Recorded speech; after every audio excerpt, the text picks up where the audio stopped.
Hello students, आज हम maths के एक बहुत ही इम्पोर्टेंट ब्रांच के बारे में पढ़ेंगे जिसका नाम है अंकगणित। अंकगणित में जो भी टॉपिक होता है यहाँ पर लाइन बाय लाइन लिखा हुआ है। जैसे पहले हम पढ़ेंगे लाभ और हानि, उसके बाद बट्टा के बारे में पढ़ेंगे, फिर शेयर और लाभांश, फिर चौथे नंबर पर पढ़ेंगे चक्रवृद्धि ब्याज तथा साधारण ब्याज। पाँचवें नंबर पर आएगा जनसंख्या वृद्धि तथा मशीन संपत्ति आदि के मूल्य का अवमूल्यन।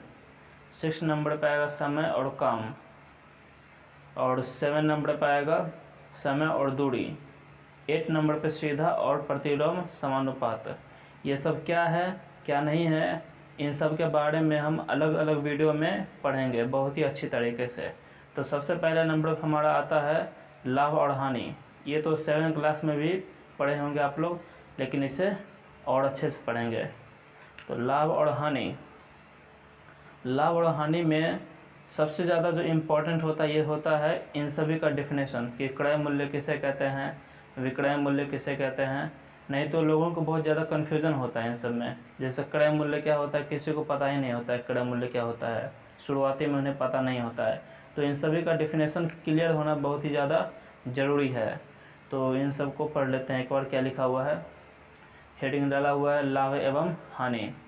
क्रय मूल्य क्या होता है, जिस मूल्य पर कोई वस्तु खरीदी जाती है उसे उस वस्तु का क्रय मूल्य कहा जाता है। जैसे ये पेन, मान लीजिए मैंने ये पेन 10 रुपये में ख़रीदा, तो 10 रुपये इस पेन का क्या हो गया, क्रय मूल्य हो गया। विक्रय मूल्य, जिस मूल्य पर कोई वस्तु बेची जाती है उसे उस वस्तु का विक्रय मूल्य कहते हैं। मैंने ये 10 रुपये में तो ख़रीदा, लेकिन अब मैंने इसे मान लीजिए किसी को 25 रुपये में बेच दिया, तो ये 25 रुपये जो हुआ इस पेन का विक्रय मूल्य हो गया। और फिर आता है लाभ। यदि किसी वस्तु का विक्रय मूल्य उसके क्रय मूल्य से अधिक हो तो वहाँ पे लाभ होता है। सिंपल सी बात है, मैंने ये पेन 10 रुपये में ख़रीदा और 25 रुपये में बेच दिया, तो क्या हुआ, मुझे लाभ हुआ। 10 रुपये में ख़रीदा था और 25 रुपये में बेच दिया, तो मुझे क्या हो गया, लाभ हुआ। तो यहाँ पर लाभ में विक्रय मूल्य क्या होता है, ज़्यादा होता है क्रय मूल्य से। 10 रुपये में ख़रीदा, 25 रुपये में बेचा, तो क्या होगा, विक्रय मूल्य ज़्यादा होगा। तो यहाँ पर हम वही लिखे हुए हैं कि विक्रय मूल्य ज़्यादा होगा क्रय मूल्य से, तो हमें क्या प्राप्त होगा, हमें प्राप्त होगा क्या, लाभ।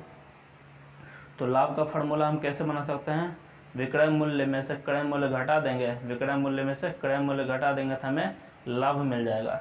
जैसे मैंने इसे 10 रुपये में ख़रीदा और 25 रुपये में बेचा, तो कितना लाभ हुआ, 25 - 10 कितना हो जाएगा, 15 रुपये। तो 15 रुपये का मुझे लाभ हो गया, और कुछ नहीं। अब इसी एक फार्मूले को अलट पलट कर अनेक फार्मूले बनाए जा सकते हैं। जैसे मुझे लाभ पूछा जाता तो विक्रय मूल्य में से क्रय मूल्य घटाता तो क्या मिलता, लाभ मिलता। अब इस क्रय मूल्य को इस साइड ले आते हैं, इधर माइनस में इधर लाएंगे तो प्लस में हो जाएगा, तो क्या हो जाएगा, लाभ प्लस क्रय मूल्य हो जाएगा। विक्रय मूल्य बराबर क्या हो जाएगा, लाभ प्लस क्रय मूल्य। अगर हमने कोई वस्तु खरीदा तो वो क्रय मूल्य हो गया, और बोला जाएगा कि 5 रुपये का लाभ हुआ, तो लाभ को भी जोड़ देंगे तो हमें क्या मिल जाएगा, विक्रय मूल्य मिल जाएगा। फिर आते हैं हानि, कि हानि क्या होती है। देखिए यहाँ पर लिखा हुआ है, यदि किसी वस्तु का क्रय मूल्य उसके विक्रय मूल्य से अधिक हो तो वहाँ पे हानि होती है।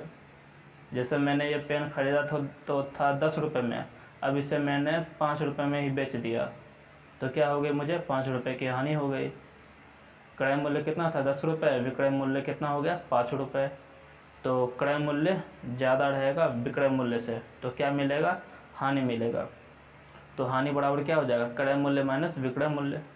क्रय मूल्य ज़्यादा था ना, 10 रुपये का पेन था, 5 रुपये में बेच दिया, तो 10 में से 5 गया, कितना, 5 रुपये बचा। 5 रुपये का मुझे क्या हो गया, नुकसान हो गया, हानि हो गया। तो हानि बराबर क्या होगा, क्रय मूल्य में से विक्रय मूल्य घटा देंगे तो हमें क्या मिल जाएगा, हानि। अब इसी विक्रय मूल्य को इस साइड भेजिए तो क्रय मूल्य निकल जाएगा, हानि प्लस विक्रय मूल्य। ये एक फार्मूला जो लिखा हुआ है ये सब इम्पोर्टेंट है, इसे याद रखना पड़ेगा। तो नेक्स्ट क्या आता है, नेक्स्ट आता है उपपरिव्यय। उपपरिव्यय, उपपरिव्यय बहुत लोगों को इसमें कन्फ्यूजन होता है, क्वेश्चन में अचानक दे देता है उपपरिव्यय, तो लोग समझ नहीं पाते हैं कि उपरिव्यय होता क्या है। तो ये ज़्यादा कुछ नहीं होता है। जैसे मैंने कोई सामान खरीदा, कोई भारी सा सामान है, कोई ज़्यादा सामान है, अब उसे उचित स्थान पर लाने में कुछ तो किराया लगेगा ना। मान लीजिए कुली को दे दिए कुछ रुपए, कुछ रेल वाले को दे दिए, बस से लाएँ तो बस वाले को कुछ किराया देना पड़ता है। तो वो जो किराया लगता है अगर वो भी जोड़ दिया जाए तो उसे क्या कहेंगे, उपरिव्यय कहेंगे। ठीक है, तो यहाँ पर डेफिनेशन लिखा हुआ है, वस्तुओं को उचित स्थान पर लाने में बस या रेल किराया या कूली की मजदूरी इत्यादि पर विक्रेता जो बेचता है उसे कुछ भाड़ा देना पड़ता है। तो ये सब क्या कहलाते हैं, उपरिव्यय कहलाते हैं। और ये उपरिव्यय हमेशा कैलकुलेशन में लाएंगे, जब भी क्वेश्चन में बोला जाएगा तभी हम उपरिव्यय को जोड़ेंगे।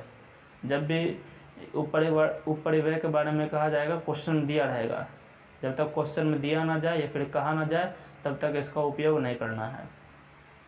ठीक है, उसके बाद आता है प्रतिशत लाभ। लाभ तो हम पढ़ लिए थे कि लाभ कैसे निकालेंगे।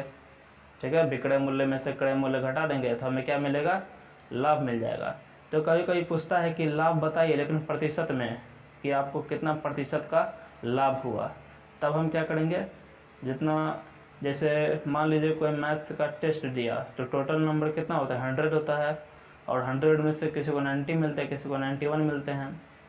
तो उसी तरह जब प्रतिशत लाभ कहा जाएगा तो क्रय मूल्य जितने में खरीदा गया उसे नीचे लिखेंगे और जितना रुपये लाभ होगा उसको ऊपर लिखेंगे, और उसे प्रतिशत में लाने के लिए 100 से मल्टीप्लाई कर देंगे। किसी भी संख्या को भिन्न को प्रतिशत में लाने के लिए हमेशा 100 से मल्टीप्लाई करते हैं। यहाँ पे लाभ बटा क्रय मूल्य है, ये भिन्न बन गया, इसे प्रतिशत में लाने के लिए 100 से मल्टीप्लाई करेंगे तो क्या मिल जाएगा, हमें लाभ मिल जाएगा। जैसे यहाँ पर एक एग्जाम्पल दिए हुए हैं, एग्जाम्पल है क्रय मूल्य 5 रुपये है और विक्रय मूल्य 10 रुपये है। 5 रुपये में कुछ खरीदा और 10 रुपये में बेच दिया, तो लाभ कितने का हुआ, 5 रुपये का लाभ हुआ। अब इसी को लाभ को प्रतिशत में निकाले हैं तो लाभ बराबर, लाभ कितने का हुआ था, 5 रुपये का हुआ था, बटा क्रय मूल्य नीचे लिखेंगे, हमेशा क्रय मूल्य नीचे लिखेंगे। क्रय मूल्य कितना था, 5 रुपये, तो नीचे 5 रुपये लिख दिए। और इसे प्रतिशत में लाने के लिए 100 से मल्टीप्लाई किए, 5 से 5 कटा, 10% आ गया। देखिए क्रय मूल्य कितना था, 5 रुपये, और बेचा कितना, 10 रुपये में। 5 रुपये पहले इसको लगा, मान लीजिए पेन ही है, 5 रुपये इस पेन को खरीदने में लगा और 10 रुपये में इसे बेच दिया, तो हमारे पास हमारा जो 5 रुपये लगा था वो तो हमारे पास ही ना आ गया, जो हमारा लगा था वो तो हमारे पास आया ही, और ज़्यादा ही आ गया, 5 रुपये ज़्यादा ही आ गया। मतलब कि कितना, कोई हानि नहीं हुई, 100% हमें क्या हो गया, लाभ हो गया। जितना हम खरीदे थे उससे दुगने दाम पे हमें मिल गया, तो क्या हो गया, 100% का लाभ हो गया। उसी प्रकार प्रतिशत हानि का भी फार्मूला है, हानि को ऊपर लिखेंगे और क्रय मूल्य को नीचे लिखेंगे और उसे परसेंट में लाने के लिए 100 से मल्टीप्लाई कर देंगे, तो क्या प्रतिशत लाभ क्या हो जाएगा, सबको परसेंट में है, सब क्या है, परसेंट में आ जाएगा। तो अब एक एग्जांपल देख लेते हैं ताकि आपको किसी प्रकार की समस्या ना हो समझने में। क्वेश्चन क्या है, हानि एवं प्रतिशत हानि ज्ञात कीजिए। यदि 2250 रुपये की साइकिल किसी कारणवश 1125 रुपये में बेची गई। अब कोई व्यक्ति है जिसने 2250 रुपये में एक साइकिल खरीदी और उसे 1125 रुपये में, मतलब कि उससे आधे दाम पे बेच दिया। तो बताइए कि उसे कितना हानि हुआ और कितना प्रतिशत हानि हुआ, प्रतिशत में भी बताना है। तो बहुत ही सिंपल है, इसे सॉल्व करते हैं। सबसे पहले क्रय मूल्य कितना दिया है, क्रय मूल्य का हमेशा शॉर्ट में लिखेंगे का मूल्य। ठीक है, बार बार क्रय मूल्य लिखने में टाइम बर्बाद होता है। तो क्रय मूल्य कितना दिया हुआ है, 2250 रुपये, 2250 रुपये। विक्रय मूल्य कितना दिया है, विक्रय मूल्य 1125 रुपये। हमसे पूछा क्या, हमसे पूछा इसको हानि कितना हुआ एंड प्रतिशत हानि हमें बताना है, पता करना है। क्रय मूल्य है 2250 रुपये, विक्रय मूल्य है 1125 रुपये, तो हानि क्या हो जाएगा, क्रय मूल्य में से विक्रय मूल्य घटा देंगे, हानि बराबर क्रय मूल्य माइनस विक्रय मूल्य। ये फार्मूला लिखवा चुके हैं पहले भी। तो क्रय मूल्य कितना है 2250 रुपये, विक्रय मूल्य 1125 रुपये। घटाएंगे तो कितना आ जाएगा 1125 ही हो जाएगा। तो हानि इस व्यक्ति को कितना हो गया 1125 रुपये। अब परसेंट में चाहिए तो परसेंट हानि बराबर क्या होगा, हानि ऊपर लिखेंगे, हानि कहाँ लिखेंगे ऊपर, फार्मूला था ना, हानि बराबर अपॉन नीचे क्रय मूल्य इंटू 100। तो हानि 1125 रुपये, क्रय मूल्य कितना है 2250 रुपये, और 100 से मल्टीप्लाई किए, ये कटेगा 2 बार में और 2 से 100 50 बार में, तो 50% आ गया। हानि प्रतिशत में कितना आया, इसको 50% की हानि हुई। क्वेश्चन से भी साफ देखा जा सकता है।